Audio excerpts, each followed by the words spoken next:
Yo, what's good, world? It's your man, Geri D Fyniz, aka the Melanated God, Mr. Kubwa Pigananji Mungu. So right now, I'm driving in a vehicle. It's a beautiful day in Chicago. It's about 94 degrees, I believe. It's feel pretty damn good for September. You know, and different people have their opinion on why the weather feels the way it does, you know. I'm not a meteorologist, so I'm not even gonna share mine. But anyways, this is my second video blog. You know, since I'm driving right now, I have to wear my glasses so I can see. So if it's a little bit of glare, just blame it on that. And I'm gonna look down frequently at the camera just so I can see y'all can see me. But anyways, I basically said on my Instagram stories how I was going to go a little bit in depth about, you know, what the feedback I got from Unapologetic. Now, I really do appreciate everybody that listened to the song, whether it was on SoundCloud, whether it was on YouTube, you know, whether you bought it, you know, whoever did, whatever they did, I really appreciate you all for that. You know what I'm saying? Much love to y'all. I really, really, really appreciate that. It was certain people that I reached out to and I asked, you know what I'm saying, to check it out, you know, when I first dropped it for honest feedback. Because I honestly feel like, you know, as an artist, you need that feedback from people that kind of rock with you. Just that's gonna tell you the truth, that ain't gonna bullshit you and like that. Just don't keep 100 with you, and I appreciate that. But I was basically, as I tweeted and I posted on Instagram that Unapologetic was featured on this little review show, you know, on this radio station based in Atlanta. And what they do is they play your song alongside other songs, you know, other different independent / up-and-coming artists, and they allow the listeners to vote on if they will feature your song on their radio station or not. Now, truth be told, I understand wholeheartedly that Unapologetic isn't a typical radio song. The reason why I said it is because it doesn't really appeal to the average radio listener. You know, that's no disrespect to people that consume music. It's just honest. You know, you can't really think about listening to Unapologetic while, you know, you drinking, you lean, or, you know, you smoking or whatever, you know, or it ain't no turn up type song. It ain't no song you gonna blast in the club when it come on, you gonna want to shake your ass, nothing like that. It's the type of song that you literally have to sit down and listen to. And that was intentional. You know, that was intentional. Because like I said before on my first video blog, I could have dropped a song that, you know, was pretty much in line with what's popular right now. Club bangers, street records, you know, songs that got that strip club appeal, whatever. I could have dropped songs like that. But I chose to drop Unapologetic because, you know, not only is music like that missing, I think honestly that sometimes people need to sit down and really pay attention to what's going on. You know, but I digress off of that. But anyways, back to the radio show. So they feature my song and everything. And it's crazy because when I first called in, because you got to call in and check in with the, I guess the assistant to the program director, I called to check in, and she said, oh yeah, your song is Unapologetic, he's Unapologetic, oh, yada, yada, yada. And I was like, oh, okay, you know, cool, great, you know, because like, you know, I didn't really think nothing of it.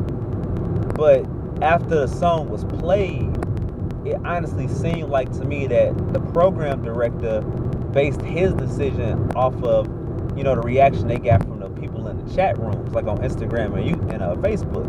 And like, that's perfectly fine. Like I said, I don't really see Unapologetic as a radio record. So when they got back to me, it was cool, because I honestly thought that was just a website that featured music. I didn't know that it was based off of getting your song played on a radio station, which is fine. You know what I'm saying? So, you know, the majority of the people that heard the song, they voted to kill it, which means that they don't like it. And like I said, that's cool, because I've received positive feedback from people that pretty much matter to me.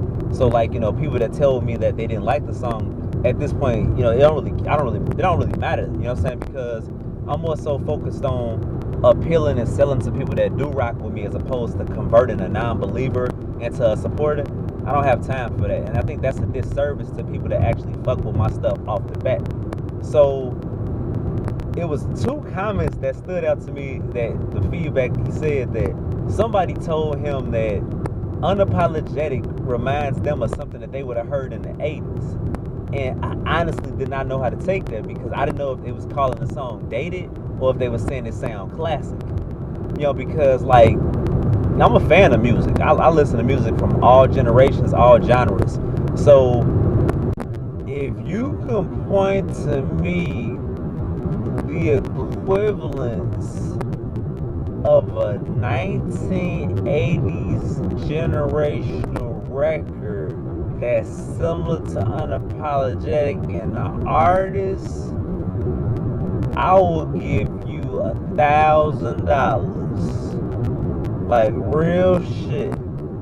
If you can show me a song that sounds similar to Unapologetic and an artist that had a flow similar, I had a flow similar to, I will give you $1,000. No bullshit. You know what I'm saying? But it's hilarious because somebody said that, oh man, that song reminded me of something in the 80s. And it's like, you know, like I said, I wasn't really expecting people to feel it. Like when I asked to initially check it out, I wasn't expecting love, but hey, I just pretty much wanted people's feedback. This was like the first record I'm dropping off my debut album, and it was my first time dropping music on the internet in like 4 years. So, you know, if you listen to some of my old stuff, you pretty much know that I got my own lane that I'm in. And that's not to say that, you know, I don't have similar artists that you can compare me to. It's just I got my own lane. You can't really say that this song reminds you of this type of artist because I'm in my own lane. However, the songs can mesh with other artists because of, you know, content, different things of that nature. So it's just hilarious that somebody said that reminded them of a song from the 80s. But, you know what I'm saying, what was kind of like confusing was that somebody called in and said, well, they didn't call him. Somebody said that they didn't like the hook. And the program director said that he couldn't agree with them. But then when he gave his final opinion in the end, he said he didn't like the flow. He didn't like the hook. He didn't like the production. He pretty much just piggybacked off everything people said in the comments. And it was funny because, you know, it's one of them songs that if you listening to it on the radio, if you don't really listen to the whole song in entirety, you're not going to really get the gist of it, and it is going to go over your head, truth be told, because unfortunately, most people are confused about white supremacy. Matter of fact, let me change that. Most black people are confused about white supremacy because suspected white supremacists and confirmed white supremacists understand white supremacy loud and clear. But you got so many confused black people out here that only reverence stuff like neo-Nazis and, you know, Klan members and those open, you know what I'm saying, overt white supremacists as, oh, this is the only form.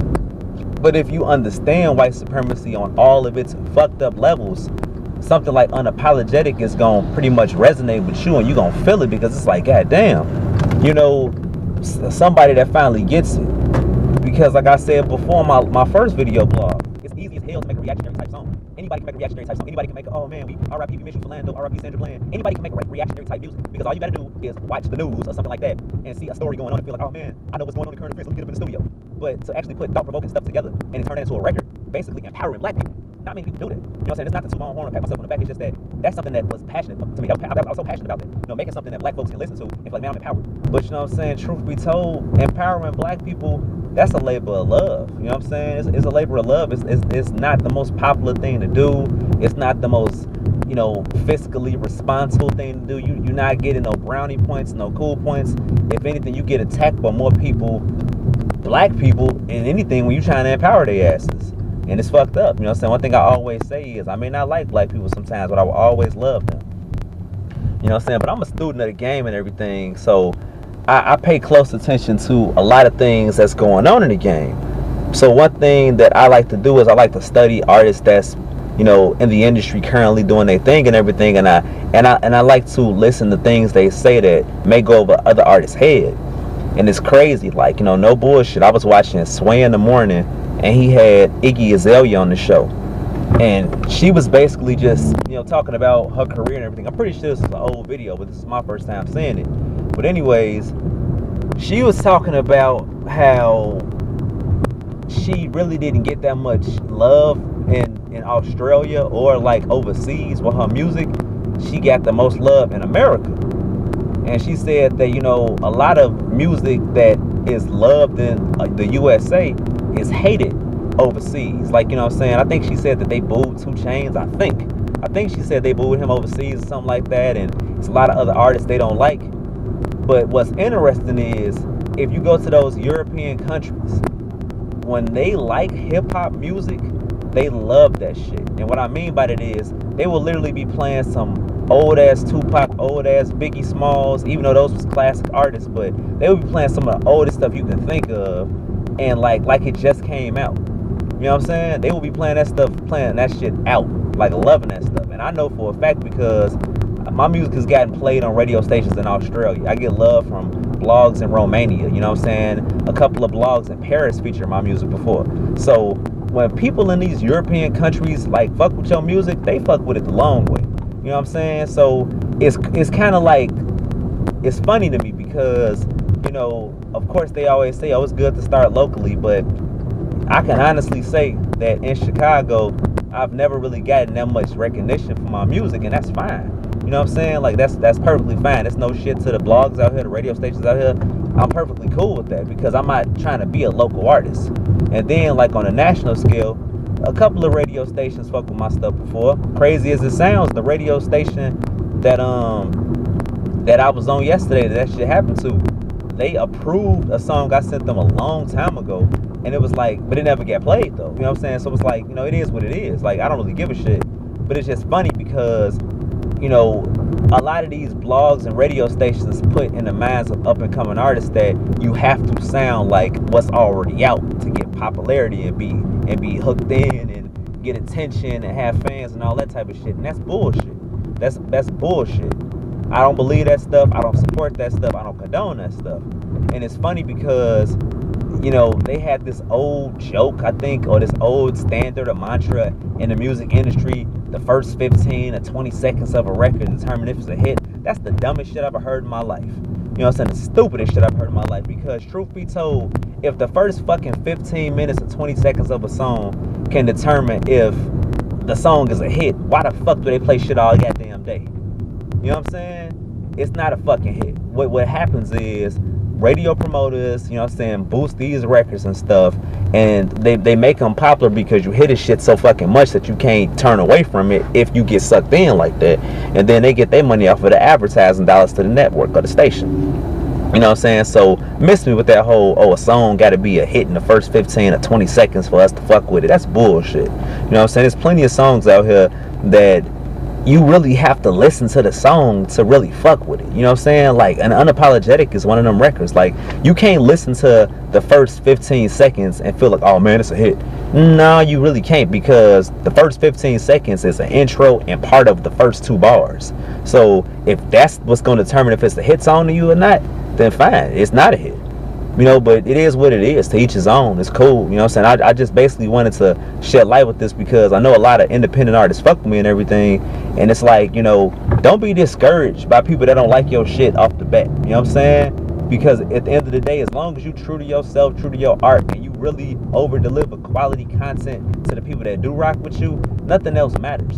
You know what I'm saying? A lot of times people get so sucked in trying to convert them non-believers into people that's going to fuck with you. It's like, people gonna be contrary to be contrary. You know what I'm saying? They may feel like, oh, I don't like the song because you talking about white supremacy, man. Let's just talk about partying and turn up. I can't dance to that shit, man. That ain't got me in no mood to get no money. It's like, but it's empowering you. It's basically letting you know that all of the things that your quote-unquote white friends or neighbors or teachers or whatever say about you were meant to break you, but you better than that. You bigger than that. You know what I'm saying? And one last point I want to share is, it's just hilarious to me how black folks sometimes give people passes but expect so much. You know what I'm saying? They got such high expectations for each other.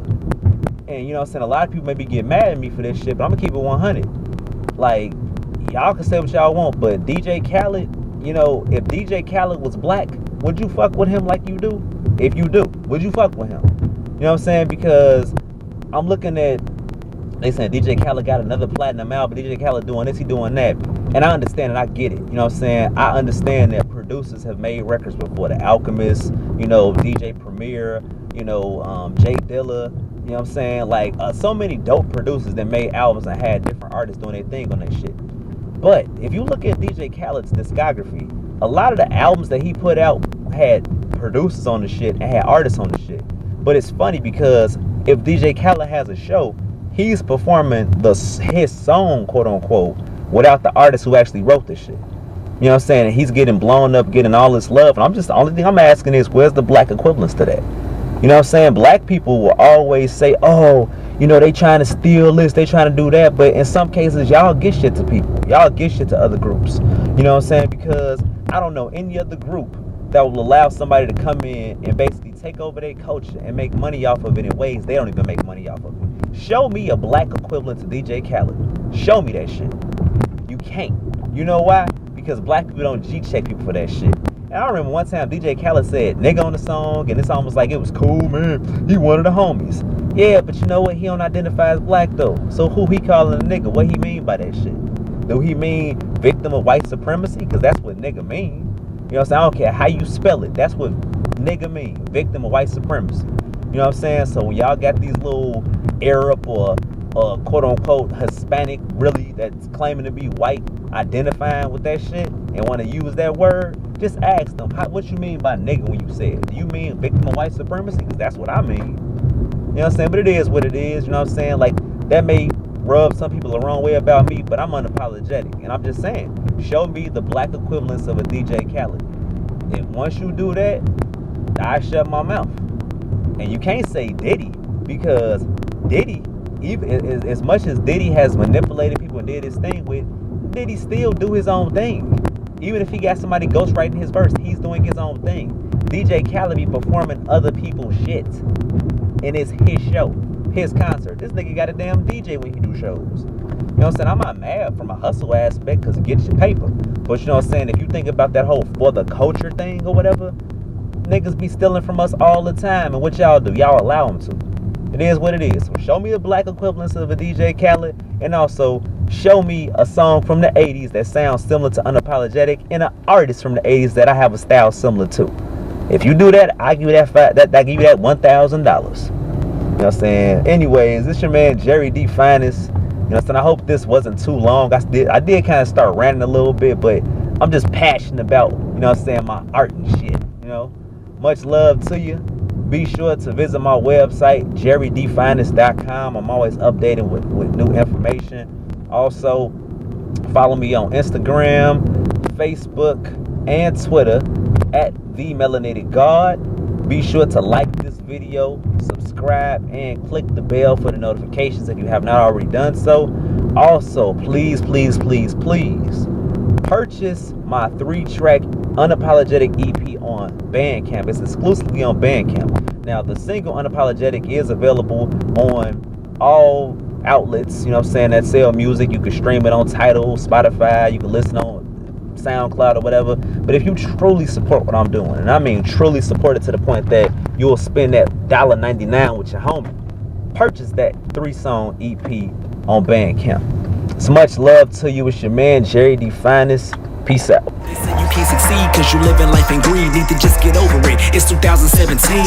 They say a lot of bullshit as you can see, cause they just trying to maintain supremacy. I'm not sorry for your fear. I'm not sorry for your rage. I'm not sorry for your tears. I'm not sorry for your pain. I'm not sorry that you mad. I'm not sorry that you hate. I'm not sorry cause you don't probably give a fuck anyway. I'm not sorry for your fear. I'm not sorry for your rage. I'm not sorry for your tears. I'm not sorry for your pain. I'm not sorry that you mad. I'm not sorry that you hate. I'm not sorry cause you don't probably give a fuck anyway. They say your booty in the hips looking inappropriate cause she wearing clothes that fit, teaching 4th graders. They try to demonize what you were born with and get all nipped and tucked trying to duplicate it.